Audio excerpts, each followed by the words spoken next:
ఐపీఎల్లో 17 సీజన్లు ముగిశాయి. ప్రతి సీజన్లో royal Challengers Bengaluru title favourite గానే బరిలోకి దిగుతోంది. కానీ కప్ కలగానే మిగిలిపోతుంది. వరల్డ్ స్టార్ ప్లేయర్లు టీంలో ఉన్నా అదే రిజల్ట్ రిపీట్ అవుతుంది. ఈ నేపథ్యంలో మెగా వేలానికి ముందు జట్టును బలోపేతం చేయాలని, దానికోసం కఠిన నిర్ణయాలు తీసుకోవాలని ఆర్సీబీ ఫ్రాంచైజీ భావిస్తోంది. మరికొన్ని నెలల్లో ఐపీఎల్ మెగావేలం జరగనున్న విషయం తెలిసిందే. ఈ క్రమంలో ఫ్రాంచైజీలన్నీ రిటైర్డ్ ప్లేయర్ల జాబితాపై దృష్టి సారించాయి. బీసీసీఐ రిటెన్షన్ పాలసీ గురించి ఎలాంటి అధికారిక ప్రకటన చేయలేదు. కానీ గరిష్టంగా 4 లేదా 5 ఆటగాళ్లను మాత్రమే రిటైన్ చేసుకునే అవకాశం ఉందని తెలుస్తోంది.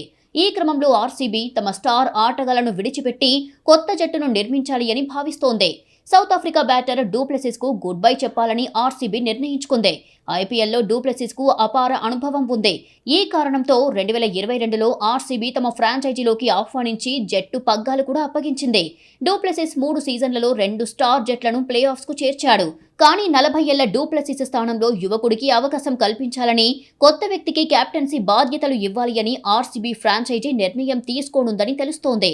ఇక ఆస్ట్రేలియా విధ్వంసకర బ్యాటర్ మ్యాక్స్వెల్ ను వదులుకోవాలని ఆర్సీబీ భావిస్తోంది. 2021లో ఆర్సీబీలోకి వచ్చిన మ్యాక్స్ ఆ సీజన్లో 513 పరుగులతో అలరించాడు.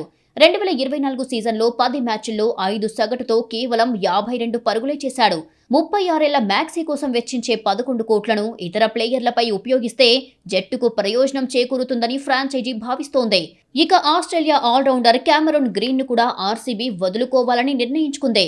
గ్రీన్ గేమ్ చేంజర్ గా మారుతాడని ముంబై ఇండియన్స్ నుంచి బెంగళూరు ట్రేడ్ చేసుకుంది. కానీ 17.50 కోట్ల విలువైన గ్రీన్ అంచనాలను అందుకోలేకపోయాడు.